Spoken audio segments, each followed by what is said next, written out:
ये जो उन्होंने ऑनलाइन रखा हुआ था टेस्ट यूनिवर्सिटी मिज़ोरी कोलंबिया ने, इसमें बहुत सारे सवाल होते थे और रैंडमली आते थे कंप्यूटराइज़, और कोई स्टूडेंट को पता नहीं होता था कौन-सा टेस्ट आना है मेरे पास। जैसे नेवली है, जैसे बेसिक एग्ज़ाम है, उसी सैंपल का, उसी तरह का वो सवाल होते थे।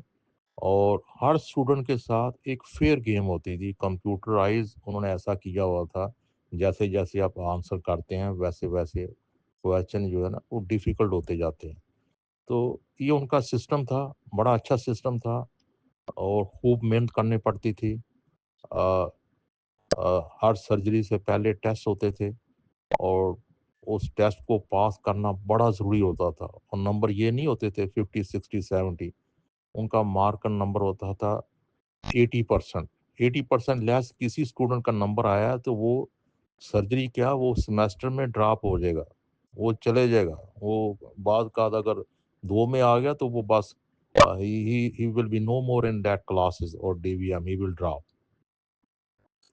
तो सिस्टम ऐसा करना चाहिए जिसकी वजह से स्टूडेंट भी मेहनत करें और टीचर भी मेहनत करे, दोनों को मेहनत करना पड़ेगी। तो तभी जाकर ये हमारे चीज़ें अच्छी निकलेंगी। ये नहीं है कि हम कोर्स तो हमने इतने इतने लिख दिए हैं ऊपर, मेडिसिन भी, सर्जरी भी, क्लिनिक भी, ये भी, फलां भी। तो जब हमारे पास ट्रेन टीचर नहीं होंगे तो ये कोर्स को भी कोई फ़ायदा नहीं होगा। पहले तो गवर्नमेंट को चाहिए कि हमारे टीचरों को ट्रेनिंग दें, अच्छी ट्रेनिंग दें, ताकि उनको पता हो। जब मैं डीवीएम कर रहा था तो सर्जरी में यकीन जानो मैंने उसी वक़्त कई क्योंकि मेरा पूरा बैकग्राउंड पुलिस का है, तो काफ़ी सारे मेरे मिलने, मैं बहुत सारी सर्जरियाँ अ, 7वें सेमेस्टर के अंदर बाहर मैं किया करता था। फ्री करता था, मेरे पास सारा चीज़ें थी। तो वो तो पाकिस्तान था, ख़ैर उसका कोई तो मसला नहीं था। यहाँ तो नहीं कर सकते आप। लेकिन मैं अब बताऊँ कि अ, मेरे सर्जरी में इतने ग्रेड अच्छे नहीं आए। क्यों?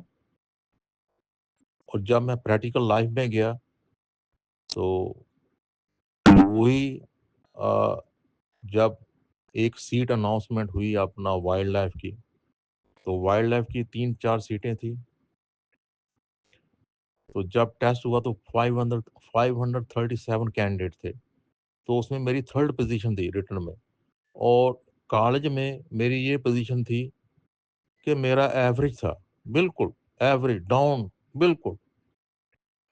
तो या पब्लिक सर्कुलेशन में टेस्ट हुआ तो मेरी पोज़ीशन 3rd पे थी, और जब इंटरव्यू हुआ तो मैं 2nd पे आ गया। तो ये चीज़ें होती हैं। अ, आप जितना मर्ज़ी स्टूडेंट को ग्रेड लगा लें, जब वो प्रैक्टिकल लाइफ़ में जाएगा तो वही आगे जाएँगे जिनको आता होगा, जिन्होंने अपने हाथ से काम किया होगा। जिन्होंने अपने हाथ से काम नहीं किया, बुक से रट्टा लगाया हुआ है, ए ग्रेड लिए हुए हैं, वो प्रैक्टिकल लाइफ़ में नाकाम हो जाएँगे, वो फेल हो जाएँगे। उनको कोई पता नहीं चलेगा, उनका कोई रट्टा वहाँ पे काम नहीं आएगा। तो ये रट्टा सिस्टम ख़त्म हो जाना चाहिए। जैसे ये अमेरिकन सिस्टम है, यहाँ रट्टे का कोई काम नहीं है।